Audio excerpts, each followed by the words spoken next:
Hello guys, welcome to the channel. So in this video we're going to dive into businesses that is absolutely imperative for you to own the place of business, right? Or at least try your best to own it as soon as possible. You don't have to start off by owning the place, but it's imperative that you do own the place at some point because of all the risks that you are facing, and also the money that you can save and the wealth that you can build, right? Especially here in Ghana.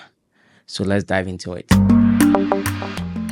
If you come to Ghana and you are renting, most people cry about this. You are paying a year in advance. Some landlords are even requesting for 2 years in advance. And if you have a small shop in places like East Legon, Spintex, and the like, you are paying somewhere around $500 to $1,000 a month, depending on, if the space is big, you'll be paying way more, but I'm looking at a simple shop, right? Now, if you multiply $1,000 by 12, that's $12,000 that you have to cough up. And if the landlord wants 2 years, that's $24,000. That goes a long way in construction in Ghana, right? This is a country where building in East Legon and building in a place that's remote costs the same. Material cost is essentially the same.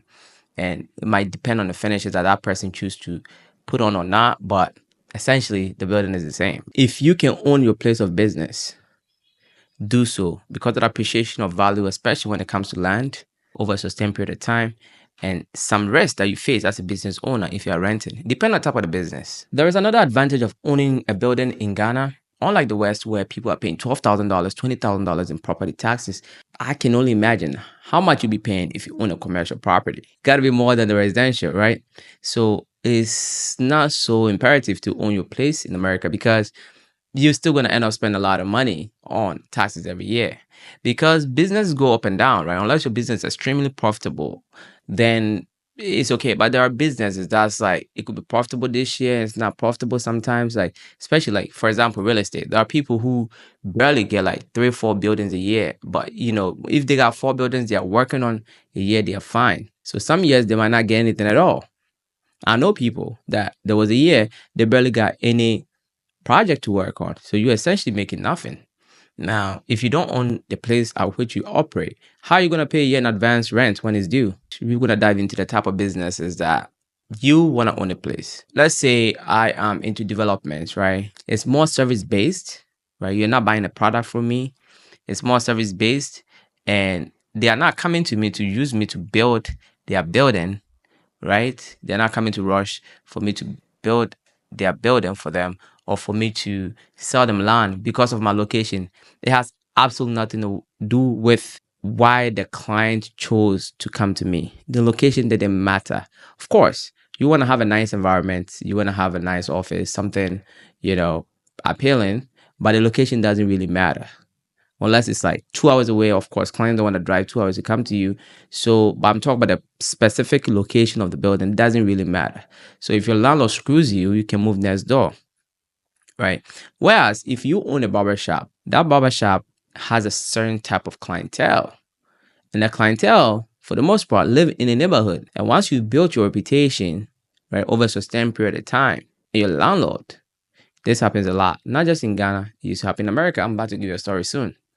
Your landlord chooses not to renew your lease because they think they can set up a barbershop themselves. They've seen the market.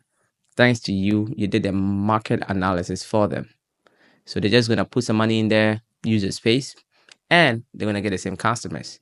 Some landlords think this way. Welcome to Afenya. A plot of land in Afenya is 85,000 Ghana cedis. I've been selling land to a lot of people. Most of the houses in the walls that you see on this video are the people that bought land from me. We still have plenty of land available for you. And if you're interested, our link is in this very video and in the description below. Reach out to us so we can talk. Afenya is less than an hour away from Accra, and they are doubling the road, so the distance will be even shorter when it's done. Pram Pram. Now, Pram Pram is well sought after due to its proximity to the beach. People love the beach fronts and the beach vibe in Pram Pram. Now, Pram Pram is not too far away from the main city, which is Accra. Less than an hour drive, you are in Accra, and they are doubling the main Tema Adan Road. When that's done, the distance will be even shorter. We also have land here going for 85,000 Ghana cedis per plot. Let me give you a quick story. You have to be really careful when you are dealing with some businesses that is tied to the community, What I mean is, for barbershop, for example, I'm not going to drive 2 hours. I know some people do, but I'm not going to drive 2 hours away to go get a haircut. I'm not going to drive 30 minutes away to go get a haircut. I'm getting a haircut where it's convenient. Are they good? Is it clean? Is it nice? That's where I'm going, right?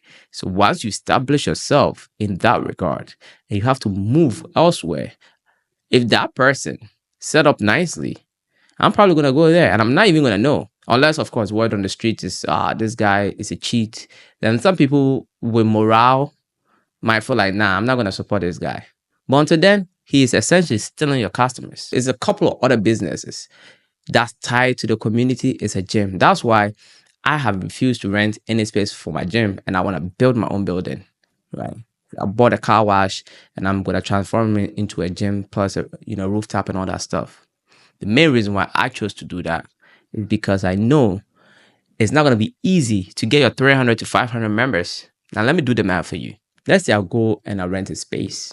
For a gym space, it's quite big. It's not going to be cheap, right? For the developed areas like Accra Mall and the like, when I went there in 2018, doing my market study, I was going to rent a place for about $9,000 every month, $8,000 every month, $7,000 every month, $5,000 minimum every month. Unless you go to these remote areas, then you can get a big place, and you're probably paying about $2,000, $2,500 every month.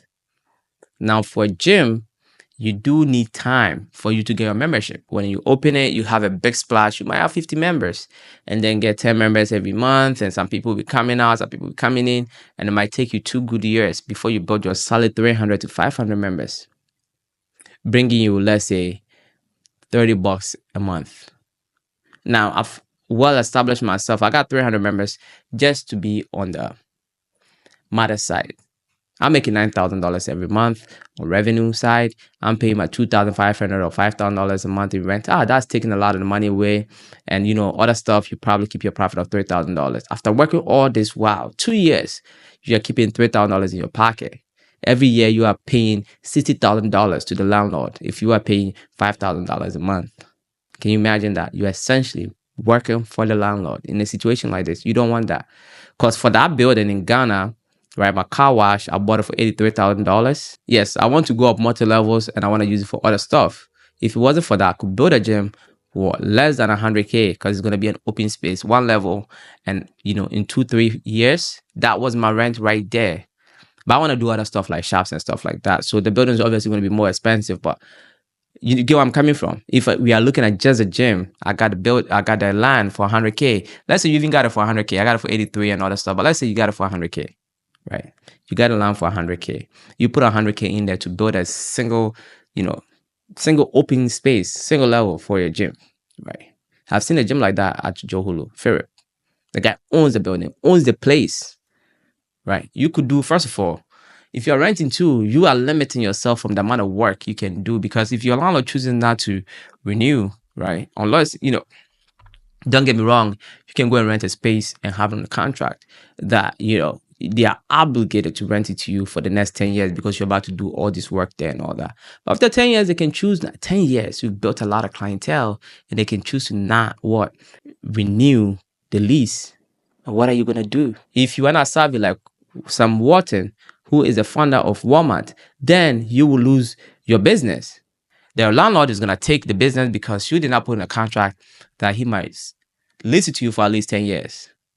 It's just so much risk for a business like that, where it's like, I'm not going to drive 1 hour away to go to a gym in East Legon or something like that. I used to go to a gym in East Legon, but I was only 5 minutes away when I was staying at a hotel. I'm not going to drive there. It's not feasible. For a business like that, it's not. You're only going to go to a place that's close to your workplace, because after work you can go, or it's close to your house, so you can go before work or after work. That's how it works. So the location is key.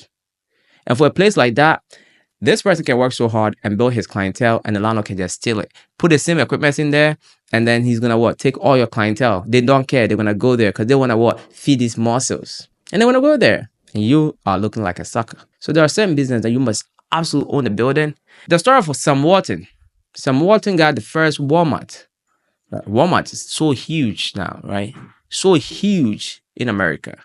By his first store, he wasn't that savvy, right? He did his market research.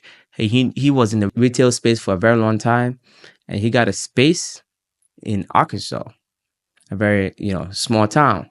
He noticed that he can just cater to the small towns and he's going to make money. To this day, Walmart operates that way, right? Just focusing on small towns. The first location that he did extremely well, but he did not put in his contract that he must be able to lease it for 10 years, 15 years, 20 years. He didn't go for that long-term lease. First of all, if you go for the long-term lease too, and your business is not really working well, yeah, your business can go bankrupt and there's nothing the landlord can do if you do go bankrupt. But if you don't go bankrupt, but your landlord sucks or you don't like it or something, and you want to move, they're going to give you hell. You're going to pay a lot of penalties. So that's another risk on your part while trying to defend your business. Now, some Walton built this store and it became so profitable. It was a new idea. And the owner of the building said, I can just kick this guy out and stuff it up myself. It's working. So that's exactly what he did. When some Walton's lease was up for Walmart, the first Walmart, the guy did not renew it. He went to his lawyers, they look at the contract, and they said, my friend, there's absolutely nothing you can do.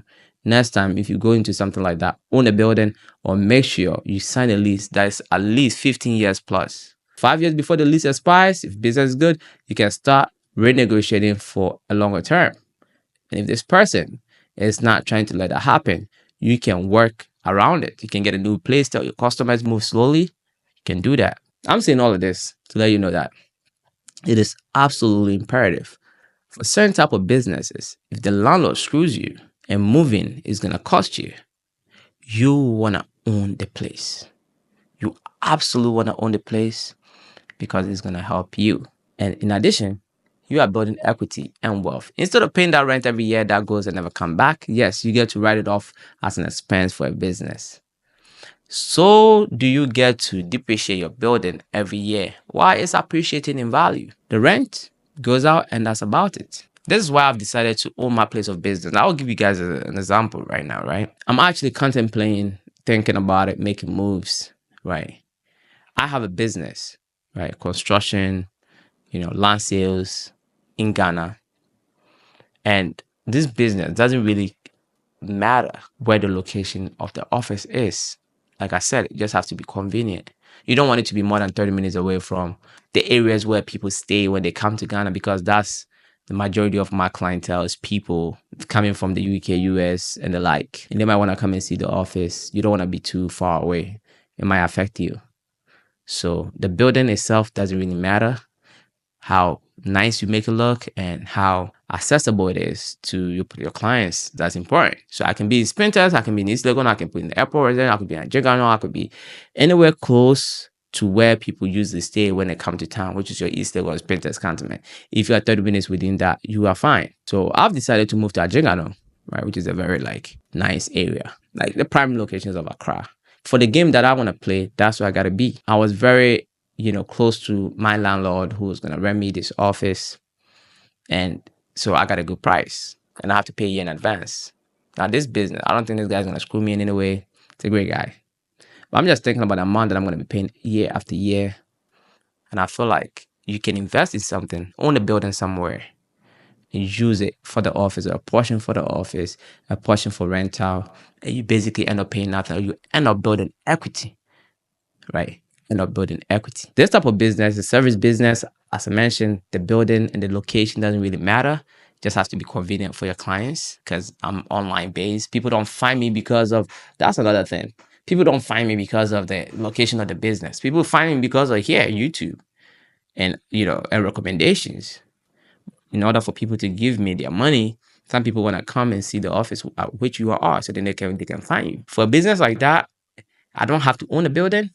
But me being an accountant and a numbers guy, I'm looking at how much does it cost for this person to put up this structure and for this person to charge me this amount, and this person is going to make their money back in 6 years, 7 years, 8 years. Why can't I do the same? Where I actually own the building, depreciate it every year, or own the building personally and rent it for myself from the business, write it off as an expense, get my money back in 8 years, and then let it appreciate in value. So while you are planning your move to Ghana, think about your business very carefully. And ask yourself, is the business that you want to start, is the location the moat? And the moat is the Warren Buffett term that's been popularized. A moat is something that protects your business. If I have my minimal That's the location. And that's my moat because the building is beautiful. I designed it to my taste, right? And I put up this gym that I have put so much love in. That location is not going anywhere. And that building is not going anywhere. So I will forever get business. Nobody's going to move me out or say they're not going to renew my lease. Or I might not go all out because, there's so much work to be done on the place and it's not mine. Or certain things as simple as Ghana electricity is very expensive. Electricity is extremely expensive. So let's say I want to save money. I'm in business. We got 5 ACs booming every day during Ghana's hot, right? During the day, that's when we work. Working hours is daytime. Ghana's hot. I want to install solar installation. How am I going to do that? The building is not mine. You are limiting yourself in certain regards. You can save money in the long run. So just having ownership is absolutely imperative. Let me give you another example. You go in, rent a place for my gym example that I gave. So I'm paying $5,000 a month, $60,000 a year. I did it for 3 years. You do the math. $180,000, business fails. That is gone. If you turn all the way around, I went in, I bought a building for $300,000, $400,000. I tried the business. Of course, if you own the building, your expenses is significantly lower. So I'm going to last for a longer time as far as trying to stay in the game, especially if you bought the equipment already. Salary is not that much in Ghana. So you're probably not going to go out of business, right? The rent was your biggest expense. This is the same method that I used to survive in Ghana when I bought my house because I own the place. If I was renting at a very fancy place, paying $2,000 a month, I would have blown out of water when I went through my core situation and things got tough for me in Ghana. But I own the place. It's the same method I'm giving you guys for commercial because the business is going to die because you can not pay $60,000 on the 4th year. And your landlord doesn't care and you are out and you got to pack your equipment and go find a storage space. It's a whole headache in itself. You get it? But if you bought a building for $400,000, you went in for 5 years, the business failed, you can sell that building for $500,000, $600,000, $700,000. Dependent. And walk away. You didn't lose everything. You absolutely didn't lose everything. And on top of it, if the building is yours, you can sell the gym equipment with a building as an investment for somebody to come and take over. Maybe you sucked at marketing. Maybe there's certain things you couldn't do right. And people like me, when I come around purchasing a business, I'm going to look at it. That's how I bought my car wash. They had a great location, but it wasn't up to the standard. They weren't doing so well. I knew I could tweak a few things around. I can change it. Somebody might come and look at your gym. And instead of going out of business, they might come and look at your gym and said, this guy owned the building. And says, this building itself is worth $600,000. And he's giving me the equipment on top of it. I'm going to take it. He doesn't know how to really go about it. I'm going to take it and I'm going to make it better. It makes your business more attractive when you're trying to sell because you got assets. You got hard assets that cannot go wrong.